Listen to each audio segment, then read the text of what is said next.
औज़ुबिल्लाहिमिनश्शैतानिर्रजीम बिस्मिल्लाहिर्रहमानिर्रहीम अस्सलाम वालेकुम वरहमतुल्लाहि वबरकातुहू। और आपको मेरे चैनल पे एक दफ़ा फिर से खुशामदीद। आज की वीडियो में इंशाल्लाह मैं आपको बताऊंगी कि आपने फ्रंट पोस्ट डबल क्रोशे और बैक पोस्ट डबल क्रोशे कैसे बनाना है। मोस्टली ये जो स्टिच है वो आपकी जब आप स्वेटर या कार्डिगन या कुछ भी बनाते हैं तो वहाँ पे इस्तेमाल होता है। ज़्यादातर जो है वो यहाँ पे कफ पे इस्तेमाल होता है कि जब आप पीछे से बाजू बना के ला रहे हैं बच्चे का या कुछ भी, तो आप पीछे से तो खुला हो लेकिन यहाँ पे आप चाहते हैं कि फिटिंग हो, बहुत ज़्यादा तंग ना हो कि वो यानी कि बहुत ज़्यादा तंग हो जाए या बहुत ज़्यादा खुला ना हो कि वो बुरा लगे। तो ये थोड़ा सा जो है ये यानी फ्लेक्सिबल होता है, थोड़ा तंग भी हो जाता है, खुला भी हो जाता है। या जैसे आप पहनते हो तो आपका बच्चे का हाथ आसानी से अंदर से चला जाएगा, लेकिन फिर वो खुलेगा ज़रूर लेकिन वो फिर से अपनी जगह पे वापस आ जाएगा। ठीक है, यानी ये फ्लेक्सिबल होता है। तो इसमें मैंने 4 राउंड्स बनाए हैं। पहला राउंड जो आपका होगा आप नॉर्मल जो रेगुलर डबल क्रोशे है उसका बनाएंगे, और उसके बाद आप जो है ये वाला जो है ये फ्रंट पोस्ट डबल क्रोशे है, ये बैक पोस्ट है, ये फ्रंट है, ये बैक है, फ्रंट बैक। पहला मैंने रेगुलर डबल क्रोशे से बनाया, दूसरा मैंने फ्रंट और बैक से बनाया, फिर मैंने कलर चेंज किया और फिर मैंने फ्रंट और बैक बनाया, फिर मैंने फ्रंट और बैक बनाया। यानी टोटल 4 राउंड्स हैं इसमें। ठीक है, तो चल मैं आपको दिखाती हूँ कि आपने ये स्टिच कैसे बनाना है।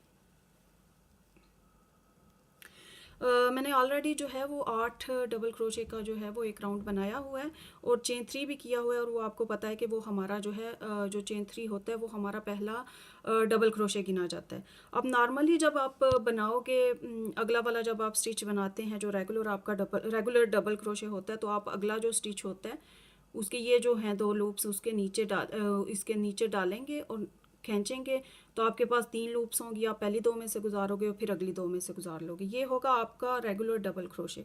लेकिन आपने फ्रंट पोस्ट डबल क्रोशे जब बनाना है तो आपने देखना है कि आपका अगला जो अवेलेबल स्टिच है वो ये है। ठीक है, ये आपने उसके नीचे से डालना है। ठीक है, ये देखें, ये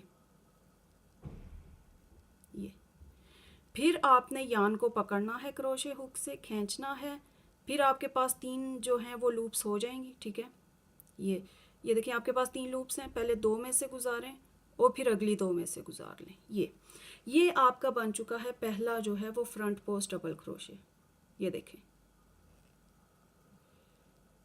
ये अब अगला वाला जो है वो आपने बैक पोस्ट डबल क्रोशे बनाना है, तो उसके लिए आपने वही करना है, यान को रैप करें क्रोशे हुक के गिर्द। ये आपका अगला वाला जो है वो अवेलेबल स्टिच है, आप इसके पीछे से डालेंगे क्योंकि ये बैक पोस्ट है, वो वाला फ्रंट था, बैक है, उसके पीछे से डालेंगे। ये देखें, यान क्रोशे हुक को पीछे से ही यान को पकड़ेंगे क्रोशे हुक से और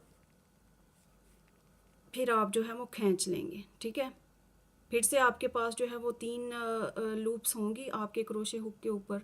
पहली 2 में से खींचें और फिर अगली 2 में से खींच लें। ये आपका बैक पोस्ट डबल क्रोशे बन चुका है। ठीक है, ये वाला जो है ये आपका फ्रंट पोस्ट है, ये बैक है। अगला वाला फिर से जो है वो फ्रंट पोस्ट बनाना है आपने, तो आप क्रोशे हुक के गिर्द यान को लपेटेंगे।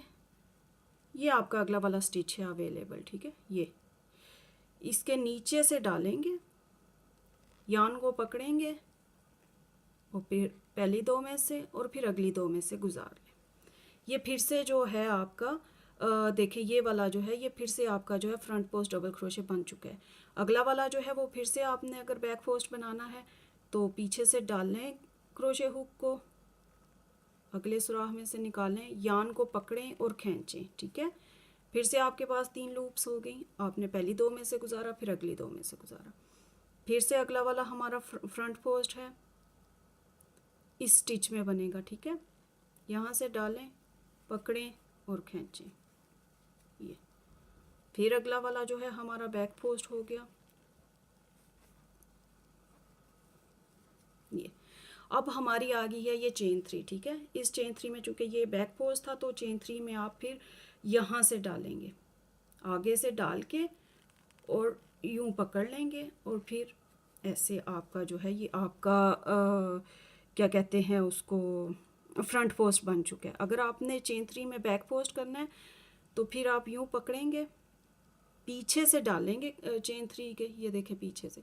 फ्रंट पोस्ट में आपने आगे से डालना है। ठीक है, यूं पकड़ना है, लेकिन बैक पोस्ट में आपने पीछे से डालना है चेन 3 के। स्टिच को यान को खींचा फिर 3 होगी आपके पास, और आपने यूं करके पहली 2 में से और फिर दूसरी 2 में से गुजार लिया। लेकिन हमें चूँकि फ्रंट पोस्ट चाहिए क्योंकि यहाँ पे बैक पोस्ट है, तो फिर हम यूं डालेंगे, यूं पकड़ा और ये हो गया हमारा। ठीक है, फिर से हम चेन 3 करेंगे और वही चीज़ जो है वो हम रिपीट करेंगे। अब आप देखें कि ये हमारा जो है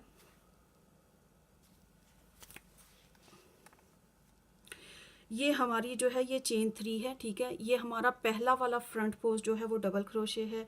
ये बैक पोस्ट, फ्रंट बैक, और ये चेन 3 में हमने फिर से फ्रंट पोस्ट बनाया। अब ये है कि जब आप अगला राउंड शुरू करोगे तो आप देखेंगे कि ये पिछले राउंड में हमारा फ्रंट पोस्ट सॉरी, ये हमारा जो था ये चेन 3 हमारा पहला डबल क्रोशे गिना जा चुका है। ये वाला जो है ये हमारा जो है ये फ्रंट, इस राउंड का फ्रंट पोस्ट है, पिछले राउंड का बैक पोस्ट है। ठीक है, तो पिछले राउंड में जो बैक पोस्ट था, इस राउंड में उसमें आप फ्रंट पोस्ट बनाओगे। ठीक है, यूं अगला वाला स्टिच इस राउंड में, तो क्योंकि यानी कि इससे आप आसानी से समझ आ जाएगी कि ये पीछे है स्टिच, तो ये इस राउंड का बैक पोस्ट हो गया, और ये जो है वो फ्रंट पोस्ट हो गया इस राउंड का। तो जो पीछे स्टिचेस हैं उसमें आपने बैक पोस्ट स्टिच बनाना है, डबल क्रोशे बनाना है, और जो आगे हैं उसमें आपने फ्रंट पोस्ट बनाना है।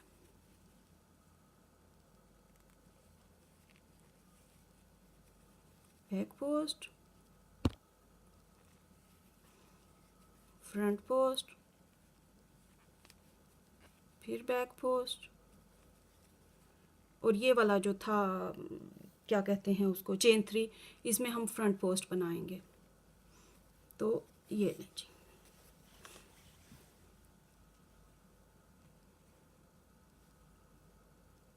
ये हमारे 3 राउंड्स पूरे हो चुके हैं। इसमें ज़रा इतना क्लियर नज़र नहीं आ रहा क्योंकि कलर चेंज हो रहा है यान में, इसलिए फिर मैंने आपके लिए ये वाला जो है छोटा सा स्वेच, छोटा सा सैंपल जो है वो बना के रखा हुआ था। ये तो मोटी यान है इसलिए मैं ज़्यादा इस्तेमाल करती हूँ ताकि आपको समझने में आसानी रहे।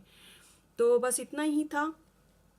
जो है क्या कहते हैं उसको, बस जो इस राउंड में जो आपका फ्रंट है वो दूसरे राउंड में आपका बैक पोस्ट होगा, बस इतना सही फ़र्क है। और तो बस वही नॉर्मल जो रेगुलर डबल क्रोशे होता है वही है बस।